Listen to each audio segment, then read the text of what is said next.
연끌하게 되면 80대에도 일을 해야 됩니다. 되게 무서운 이야기죠. 왜냐? 50대 때 예를 들어서 주택담보대출을 30년 받았어요. 그러면요, 당연히 80대에도 일하고 있어야 되는 거죠. 그래야 주담대 원리금을 갚을 수 있으니까요. 앞으로요, 생활비가 없으면, 생계비가 없으면 죽어나가는 겁니다. 사는 게 얼마나 서글픈지, 얼마나 무서운지 정신 바짝 차리고 살아가야 됩니다. 주택담보대출 40년, 50년 받으면요, 80대에도 허덕이는 거죠. 30살에 주담대 50년짜리 빌려요. 그러면요, 70대에도 쉬지 못하고 80대에도 일하고 있어야 되는 겁니다. 주택담보대출 40년, 50년짜리 받는 참 믿기 어려운 일들이 벌어지고 있는 게 현실이다라는 걸 우리는 잊지 말아야 합니다. 근데 왜 그렇게 금융권들이 주택담보대출을 싸게 줄 테니까 받으라고 이야기했을까요? 오랫동안 일하게 만들고 오랫동안 이자 착취하기 위해서 일부러 판을 깔아준 겁니다. 금융권들이 왜 2% 되게 저금리로 대출해 줄게, 그리고 정부가 왜 나서서 신생아 특례 대출이니 뭐니 해서 되게 저금리 대출로 이제 빚내게 해준다라고 하며 꼬드길까요?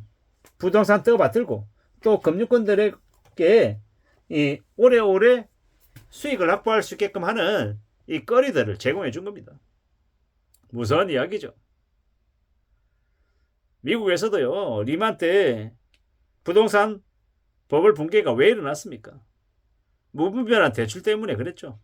대출할 때는 좋다 그러다가 나중에 어느 시점 돼서 대출해서 들어오니까 이 대출자들이 이 원금을 일부 상환하라고 하는 그 이야기에 감당이 안 돼서 속수무책으로 무너지는 거였어요.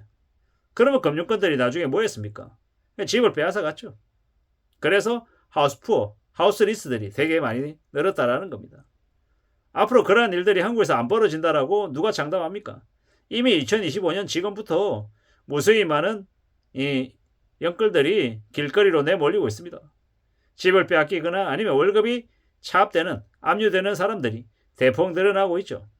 2011년 하우스푸어 때보다 빌린 부채의 규모가 2.5배, 3배, 4배 정도입니다. 미쳤다라고 봐야죠.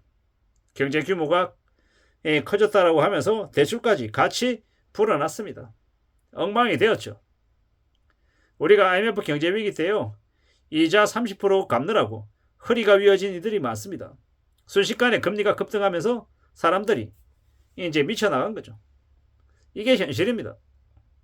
정신 바짝 차리고 살아야 되고 더 두려워야 된다라는 겁니다. 무서워야 된다라는 거죠. 지금 대한민국의 그룹이라고 불리는 곳도 적자가 심해서 난립니다. 엘모사, 롯모사. 깜짝깜짝 놀라는 거죠, 사람들이. 설마 이 정도일까? 뭐 그런 얘기들 하는데 내일 당장 두 손 두 발 들어도 하나도 이상하지 않다라고 이야기합니다. 지금 정부는요, 대한민국의 정치는요, 되게 혼란스럽죠. 이 혼란스러운 상황에, 이 끔찍한 내수 위기에 나라가 엉망이 되고 있습니다. 위기 때는 서로가 서로를 잡아먹으려 하죠. 지금이 그러합니다. 소득은 줄고 물가는 올라가고 휘청거리고 있는 거죠. 연체가 계속 늘어나고 있고요. 사람들이 빚 때문에 허덕인다라고 이야기합니다. 꽤 무서운 일들, 꽤 잔인한 일들이 지금 벌어지고 있다라고 봐야 되겠습니다. 무서운 거죠. 어떻게 될까? 어떻게 삶을 살아낼 수 있을까라는 걱정을 많이 합니다.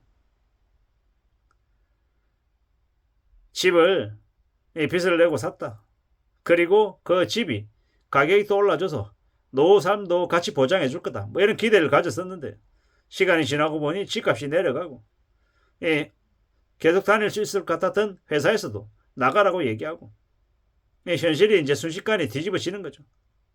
생활이 엉망이 되는 거죠. 그러다 보면요, 상황이 이제 안 좋아지는 겁니다. 연봉을 8천 받는다, 연봉이 억이다 이러면서 되게 부자라고 생각하면서 원래 형편이 좋았었는데 집을 두 채, 세 채, 다섯 채 분양을 받았죠. 투기를 한 겁니다. 그러다 보니까요, 대기업 다니고 여유 부리고 했던 사람들이 투기를 했더니 그냥 생활이 엉망이 되는 겁니다. 세상이 막장이 되고 이제 궁지에 내몰린 거죠. 그렇게 상황이 급변한 겁니다. 투기하고 월세 부리고 난리쳤던 그들이 자신감이 정말 많았었는데 순식간에 보니까 뒤집어진 거죠. 의사, 약사, 한의사, 대기업 직원, 교사, 공무원, 세무사, 회계사 모든 이들이 다 이번에 걸려들었습니다. 고소득층들이 이번에 투기판에 걸린 거죠. 이게 현실입니다. 그 600만 명 중에서 200만 명 가량이 파멸로 간답니다. 그럼 어떻게 되겠습니까? 그들이 철저히 자기 자신을 은폐하고 살아야겠죠.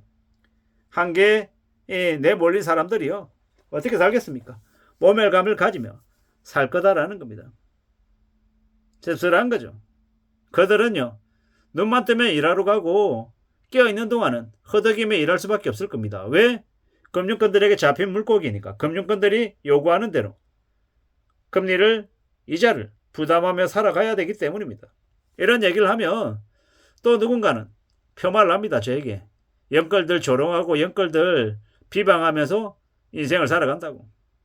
제가 영끌들을 비방하는 것 같습니까? 아니면 그런 일을 겪지 말자고 경계하자고 경고하는 것 같습니까?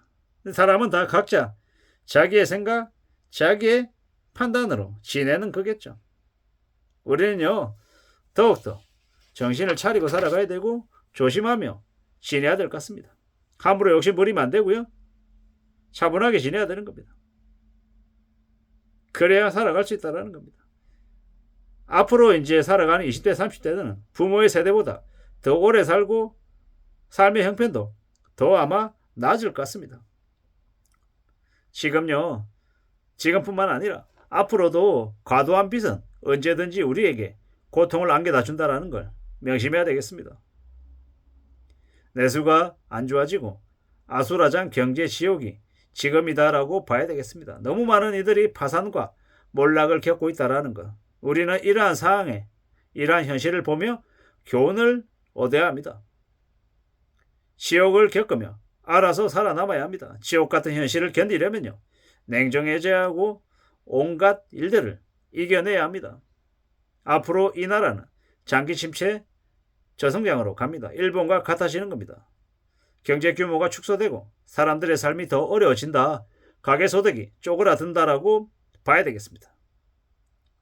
이번 연끌 사태에 걸려들지 않은 사람들은 조상이 도운 거고 빈곤하지 않고 안전하게 살아갈 수 있는 길이 열린 겁니다.